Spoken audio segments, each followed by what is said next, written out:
Good morning, ladies and gentlemen. Welcome to another session of History of Education class. So, today we're going to talk about Lawrence Kohlberg. Lawrence Kohlberg was a psychologist in 1958, started his work in 1958, continued it thereafter. And he really built upon somebody we talked about last week, Jean Piaget, and his theory of cognitive development. All right.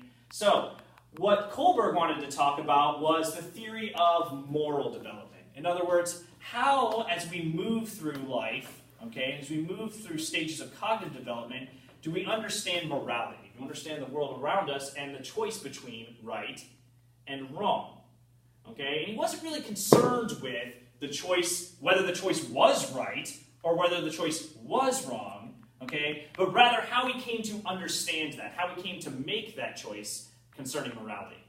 And so how he did this was he brought a bunch of people in, at different age levels and different cognitive development, and he's going to pretty much ask them a bunch of questions. And a lot of these questions he based upon short stories, fictional stories, and then would ask open-ended questions like, what would you do in this case? So I thought to start off class, I'd share one of the stories, one of the main stories that Kohlberg's going to use to try and get at how people reasoned out why they made choices morally that they did. And one of the stories he's used was called Heinz and the Drug. So, there was this man living in Germany named Heinz, and his wife was terminally ill with a disease. So, Heinz understands that the government has found a cure for this, or at least a treatment, based on radium, and the drug person who made this, the druggist who made this, is selling the drug. However, the guy is selling the drug, for 10 times what it costs to make the drug. It only costs about $200 to make the drug, and he's selling it for $2,000. Well, Heinz doesn't have the money for that. He doesn't have $2,000 to spend on the drug to prevent his wife from dying.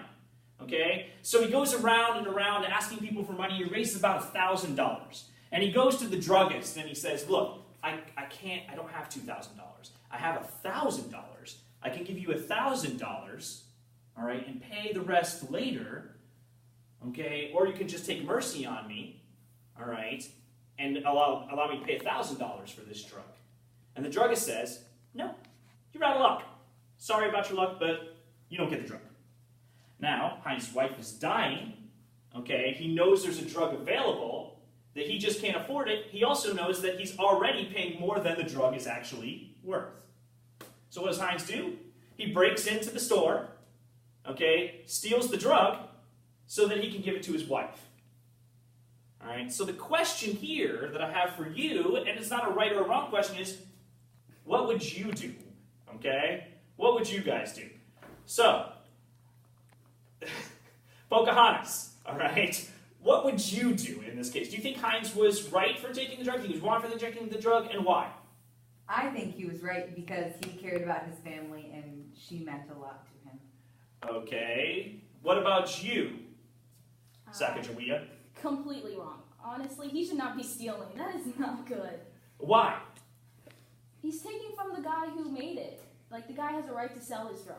Okay, very good. So, neither answer, is necessarily right or wrong. Is there any right or wrong answer in this? No, but is based upon your morals, And we can see that some people are going to come from different moral backgrounds, but the important thing to Kohlberg was not which one you chose, but rather how you got there. What was your reasoning for choosing this? And his theory was that as we move through life and through those stages that line up with Piaget's stages of cognitive development, then we also go through a moral development. In other words, we are going to build upon what we knew before, and we're going to change the way we think and morally reason. And it's going to be based mostly upon, justice. It's going to be mostly centered around justice.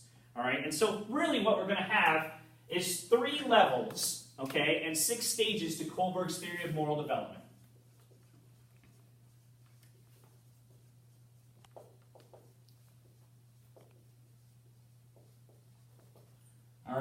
Level 1, has 2 stages, Level 1 has 2 stages. This is what we call, level 1 is what we call pre-conventional morality, pre-conventional morality. Pre-conventional, if I can spell, morality. Okay? Stage 1 under pre-conventional morality is going to be called punishment obedience. Okay? Punishment obedience. In this stage,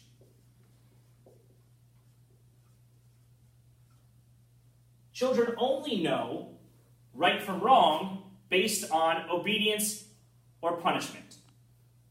Okay? So we tell them it's wrong and we punish them to show them it's wrong. That's how they learn their moral choices. They only do it not because it's morally correct, but because they want to avoid punishment. Okay? In stage 2, we push this just a little further. Okay? And this is what we call self-interest. Self-interest is going to come from this kind of instrumental relativist orientation, meaning it's going to be instrumental, okay, to understand the point of view of the doer of the deed. All right? So, if it's good for the doer of the deed, then it must be good. Okay? If it's not good for the doer of the deed, it's not a good thing. All right? It's not morally correct. All right? Self-interest. Okay? If it's good for you, if you get good things out of it rather than punishment, okay, then you're going to choose to do those things, right? That's how we determine moral right from moral wrong, or moral interests. All right? So, what I want you to do right now, okay, is take about 60 seconds with a partner, okay? And I want you to think back to what we learned on Piaget's lesson from last week, and I want you to tell me, kind of discuss amongst yourselves, and then come up with an idea of why and how these two stages, okay, this level 1 of pre-conventional morality, okay, fits in with Piaget's idea, all right, of pre-operational development, of that idea of cognitive development, okay, and why are they so similar? Why do we think they're similar? All right, so I'm going to give you about 60 seconds to discuss with your partner. For the sake of time constraints, we are going to move forward and just pretend 60 seconds has elapsed, okay? So, Sacagawea, what did you and Pocahontas come up with in terms of why Piaget's cognitive development is similar, all right, to Kohlberg's, and how Kohlberg's grew from that? Well, Piaget's sensory motor development is similar to the theory of moral development because kids only care about themselves and they're egotistical. Good, so when they're learning in sensory motor, right, they're only learning the things that they can see, right? Yeah. That they can move around and touch. It's all about what they experience, correct? Same thing here, right? Same thing here in the theory of moral development in the pre-conventional morality. It's all about the self, right? It's all about self-interest and what's going to happen to me. So it's all about the individual at that level, okay? But eventually we're going to move on to level 2, okay? This lines up with early development, early childhood development, right? Here we're going to move on to level 2, and level 2 is going to be the conventional morality.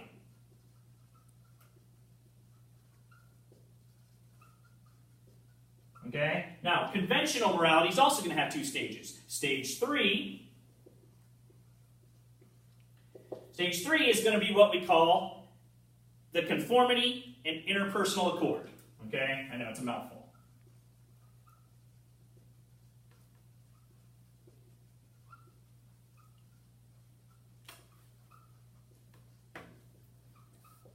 Now, conformity and interpersonal accord is sort of what we call the good boy, nice girl orientation. Okay? This is where we start to bring others into our moral development. The idea of others. Okay? We are going to do something in this stage, all right, because we see it as what society thinks being good is, or being nice is. All right? So I'm going to give the homeless man $1 because it's the nice thing to do. Understand? Okay? Then we move on to stage 4, and stage 4, okay, is going to be the authority and social order stage. And this stage is really easy to understand, okay? This stage is our morality lines up with legality in the law, okay? So if it's against the law, it automatically must be immoral. All right? If it doesn't line up with the law, okay, then it can't be a moral thing. It can't be the right thing to do. Okay? Very structured within the social order. You can see how we went from self, okay, to now involving others. Does this still involve ourselves? Absolutely. Okay, absolutely still involves ourselves. All right? And then we're going to move, you can see also right where this lines up with Piaget. Okay? Where we talk about complex abstract thought is still difficult at this level.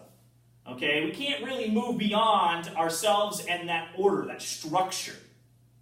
All right? And the concepts are attached to concrete situations. I break the law, I speed, I go to jail. Okay? This is something that children at this age can't move beyond, right? Anything that's bad, anything that's against the law must be bad, like speeding. All right? There's no varying degree, necessarily, of even badness or immorality. All right? And eventually we're going to move on to level 3. Okay? And level 3 is called post-conventional morality. And post-conventional morality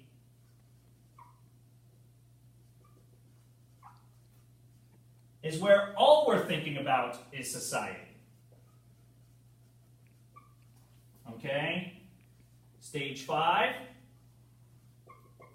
of post-conventional morality, 2 stages here as well. Social contract.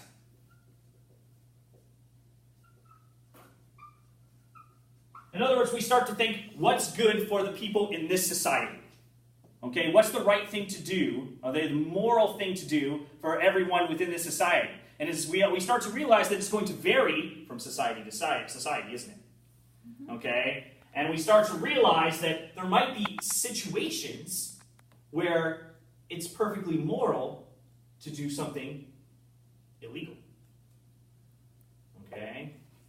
Where we might, for instance, save a life by doing something that's illegal, which might make it morally fine. Okay, morally okay. And then finally, we move on to stage 6. And stage 6 was really hard for Kohlberg to prove. Okay, and this was called the Universal Ethical Principles stage. Universal, there's a V in there.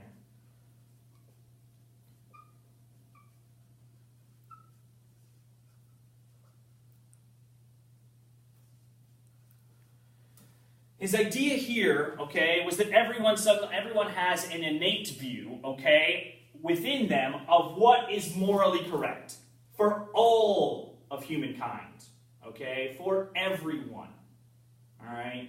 And so that, therefore, okay, it was very hard for him to prove this, okay, because it was very hard to move past that social contract into that universal ethical principles idea, okay, where everyone really does share kind of the same morality. We have this innate sense of right and wrong and what to do in a situation, all right? And we look at the good of everyone, okay? Not just society learned, but everyone overall, all right? So, these are the 3 levels, okay? The 6 stages to Kohlberg. Okay, there were some criticisms later on of Kohlberg. Kohlberg's work built straight out of Piaget's. And there were some criticisms offered, okay, including a lady named Carol Gilligan, a psychologist named Carol Gilligan, and she wrote about how his ideas were very androcentric, okay, which means they were based around males, right? They were based around the male ideal and this idea of justice, whereas morality here isn't as much about caring, okay? And if you value caring more than you value justice, this might not line up right, all right? And she said that that was more of a female ideal, okay, of morality. Where we come from a female viewpoint, it might be moral to be caring rather than justice, what's right and wrong, all right? Also, other criticisms, all right? Krebs and Denton, okay, in their article in 2005, said that, yeah, okay, it seemed to make sense, but when they started to notice how adults really acted, adults tended to be very inconsistent. Okay, they weren't very consistent on actually applying one or more, one of these post-conventional ideas. Now, Kohlberg did say you might only get to a certain stage and stop, and you might never develop past that. Not everyone has to go all the way through these stages of development. okay? However, he did say, all right, that you couldn't go backwards. And Krebs and Denton noticed that there were inconsistencies in that. That sometimes people would use one type of morality, right, one stage, and then seem to use another stage, all right, when introducing that. All right, any questions? No? Good. You do have an assignment, okay, to complete with this, okay? It's going to be a graphic organizer. You may have to use your iPads to look up some of this information or try to figure it out, okay? But basically, you're going to go through the stages of his moral development. We're going to fill out this graphic organizer, okay? You're going to go through the stage. You're going to give me the level of moral development, okay? Which level it's part of. Give me the age level that we would tend to see this development. A description of that stage, what it says, all right? And then one real-life example. All right, one real-life example. All right, so this is due tomorrow. Make sure you do this for homework, okay? Have a great day, everyone. All right, be careful out there.